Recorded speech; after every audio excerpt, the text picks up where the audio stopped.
पहाड़ों पर कोई ऐसी जगह जहाँ पानी हो, कोई नदी या झील हो।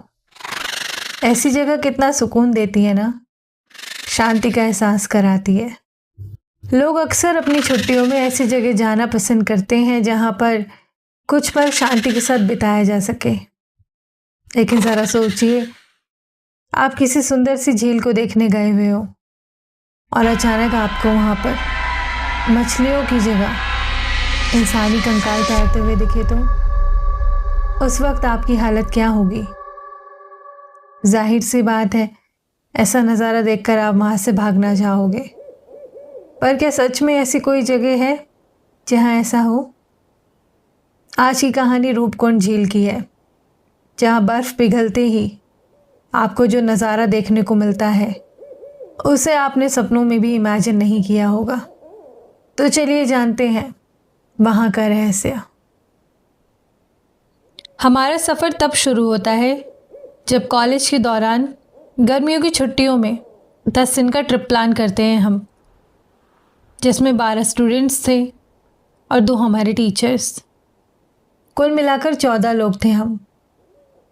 हिमालय की उस रूपकुंड झील को देखने का प्रोग्राम हमारा एकदम से बना था, पर हमारे पास ज़्यादा जानकारी नहीं थी वहाँ के बारे में। हमने एक ट्रैवलर बुक की और निकल पड़े वहाँ के लिए। उत्तराखंड के अल्मोड़ा से हमने अपना सफ़र शुरू किया था। रूपकुंड झील वहाँ से करीब 80 किलोमीटर की दूरी पर है। हमें पहुँचते पहुँचते 3.5 या 4 घंटे लग गए थे। हम जब वहाँ पहुँचे तो शाम का वक्त था। हवाएं बहुत ठंडी थी और नज़ारा इतना खूबसूरत कि बात ही क्या। वहाँ सच में बहुत सुकून था। लोग आए हुए थे वहाँ झील देखने। कुछ टेंट लगे हुए थे। लग रहा था कुछ लोग रुकेंगे या शायद रुके होंगे, तभी वहाँ पर टेंट लगे थे। हम भी अपना सामान साथ लेकर गए थे। हमें लगाने थे 3 टेंट, क्योंकि एक टेंट में जगह थी 5 लोगों की। तो हमने टेंट लगाने शुरू किए। रात के लगभग 8:30 बजे तक टेंट लगा चुके थे और तब कुछ खाने पीने का सामान निकाला, बाहर आग जलाई और वहीं बैठकर मज़े लेने लगे खाने के। ऐसे रात को पहाड़ी इलाके में टेंट लगाना और वहाँ रुकना खतरे भरा हो सकता है और उतना ही एडवेंचरस भी। खतरा होता है जानवरों का, इसीलिए वहाँ आग का इंतज़ाम करना ज़रूरी हो जाता है और ठंड से भी बचाव होता है। बाहर आग के सहारे बैठे बैठे हमें 11 बजने को थे। मौसम बड़ा सर्द हो चला था। हम अपने टेंट में आ गए। टीचर्स जो थे हमारे, वह एक टेंट में थे और उनके साथ 2 स्टूडेंट्स भी थे। बाकी हम 5-5 के ग्रुप में अलग टेंटों में थे। दिन था 4 सितंबर का और 12 बजते ही हम गए अपने टीचर्स के टेंट में। उन्हें जाकर हैप्पी टीचर्स डे विश किया। एक फ्रूटी केक पर मोमबत्ती लगाई और सबने मिल बांट के केक खाया। करते करते 12:30 बज चुके थे।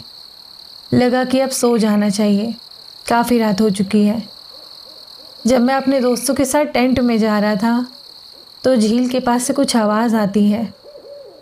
आवाज़ ऐसी जैसे मानो कोई दर्द में तड़प रहा हो, और वह आवाज़ काफ़ी दूर से आ रही थी। आसपास कोई नज़र नहीं आ रहा था। दोस्तों ने कहा, जल्दी टेंट में चलो, ये कोई छलावा है, ऐसी जगहों पर ऐसी आवाज़ आती ही है। हम ज़्यादा ध्यान ना देते हुए अपने टेंट में चले गए।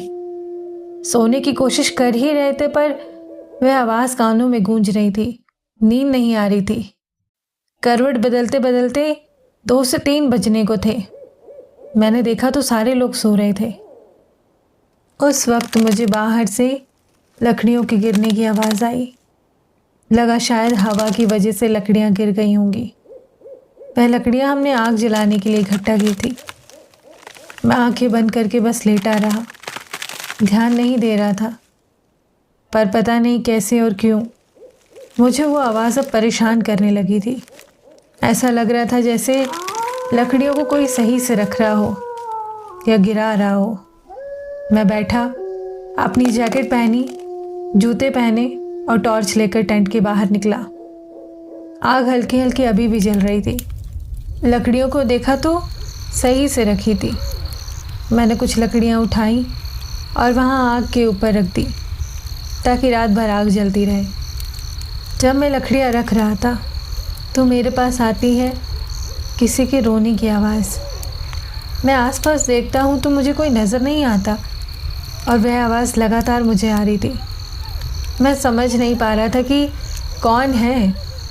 कभी लगता पहाड़ी से आवाज़ आ रही है, कभी लगता झील के पास से आवाज़ आ रही है। मैं टॉर्च से यहाँ वहाँ देखने की कोशिश कर रहा हूँ पर कोई दिखाई नहीं दे रहा था।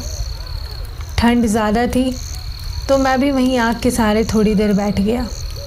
मेरे ठीक सामने झील थी और तभी वहाँ से किसी आदमी के चिल्लाने की आवाज़ आई, जैसे कोई बहुत दर्द में हो, मदद मांग रहा हो। मैं उठा और पता नहीं कैसे और क्यों धीरे धीरे झील की तरफ जाने लगा। जैसे जैसे मैं उसके पास जा रहा था वो आवाज़ तेज़ हो रही थी और अब ऐसा लग रहा था जैसे कोई एक नहीं बल्कि कई सारे लोग चीख रहे थे, चिल्ला रहे थे। मैं बिल्कुल झील के पास पहुंच चुका था।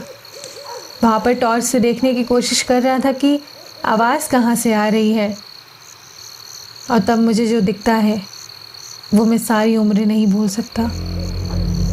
वहाँ मुझे दिखाई देते हैं कि झील के अंदर कुछ कंकाल पड़े हुए हैं, उनकी आंखें चमक रही हैं और वो आवाज़ भी शायद वहीं से आ रही थी।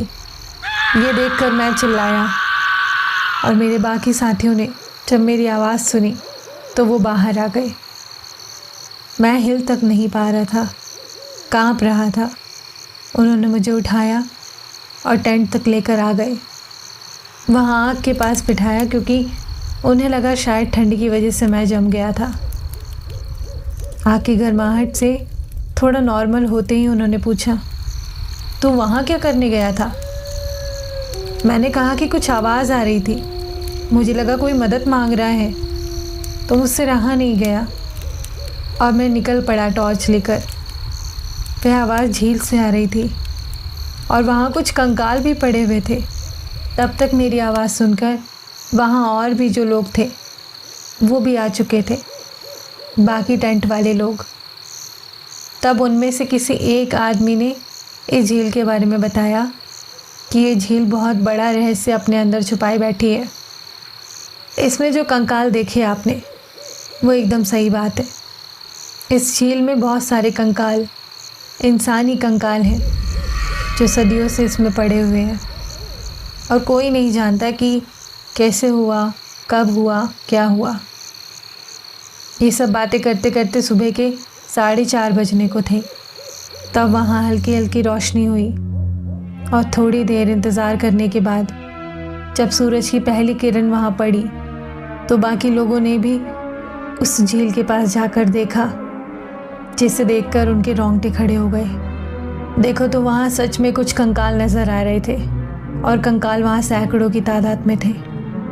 रूपकुंड की यह ग्लेशियर झील लगभग 5000 मीटर की ऊंचाई पर है और जब वहाँ बर्फ़ पिघलती है तो पानी के नीचे का जो नज़ारा है वो साफ दिखाई देता है, जहाँ सैकड़ों की तादाद में मानव कंकाल नज़र आते हैं। इस झील की खोज पहली बार 1942 में की गई थी।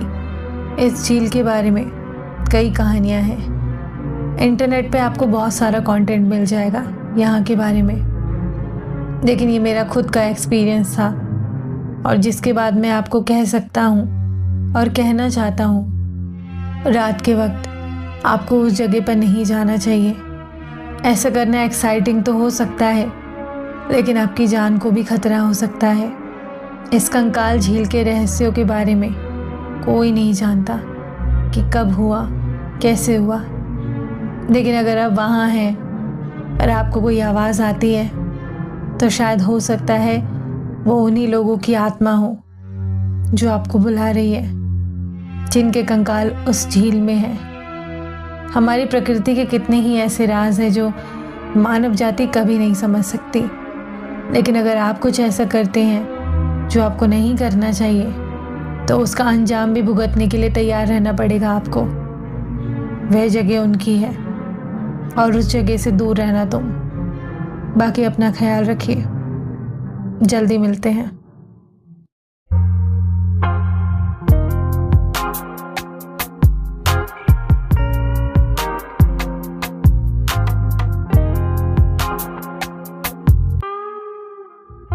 वैसे किसी ने सच ही कहा है, इंसान जंगल में शेर से नहीं अपने थॉट से ज़्यादा डरता है।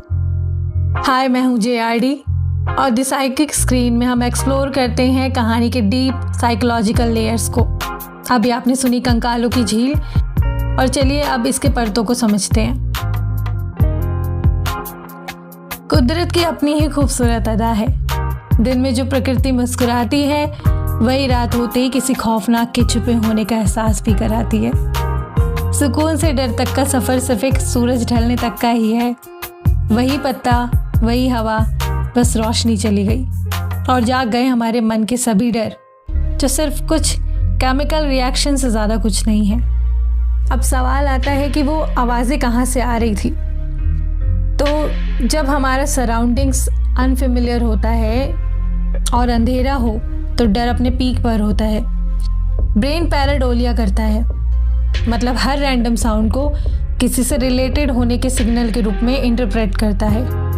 मे बी कोई छोटा जानवर बाहर लकड़ियां बिखेर कर चला गया हो, और कंकाल की आंखें चमकना कि साइकोलॉजिकल इल्यूजन का रिजल्ट है। डर के अपने चरम पर होने पर ब्रेन सेंसरी डिटेल्स को एग्जैजरेट करता है।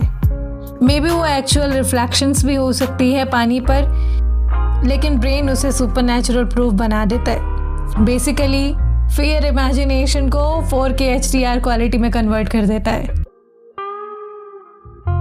देखिए, आप खुद की भी रिसर्च कर सकते हैं गूगल से। मैं ज़्यादा डीप में ना जाते हुए सिर्फ इतना कहूँगी कि ना जाने अपने हिस्ट्री की बुक में हमने कितने ही देशों के बीच के युद्ध, आपदाओं और सिविलाइजेशन के बनने और ख़त्म होने के बारे में पढ़ा है, और ये उन्हीं में से किसी एक घटना के सबूत भी हो सकते हैं। मगर इसे बिना किसी वजह के सुपरनैचुरल से जोड़ना सिर्फ इसलिए कि वो इंसान की हड्डियां हैं, ये बात बहुत बचकानी सी लगती है। हमें उन्हें भी वैसे ही देखना चाहिए जैसे हम पहाड़ों की चट्टानों, नदियों के पत्थरों और समुद्र के नमक को देखते हैं। वैसे अच्छा हुआ कि हमारा भाई बिल्कुल सेफ है, क्योंकि अकेले में उसे कोई जानवर भी अटैक कर सकता था बाहर, और झील के किनारे वो फिसल के उसे चोट भी आ सकती थी, या अगर झील में कोई जानवर हो तो वो भी अटैक कर सकता था। और मुझे इस बात की वैसे बहुत हैरानी है कि भाई को इन सब चीज़ों का कोई डर नहीं था, है ना, लेकिन उनको डर ये था कि जो जिसे वो देख नहीं पा रहे हैं उसका डर उसको ज़्यादा था। बट हमारे लिए ये लेसन है कि अगर रात को 3 बजे झील के पास से कोई हेल्प मी बोलता सुनाई दे, तो भाई हेल्प छोड़, ब्लैंकेट ले और सो जा, क्योंकि साइकोलॉजी यही कहती है कि क्यूरियोसिटी ऑल्सो किल्स।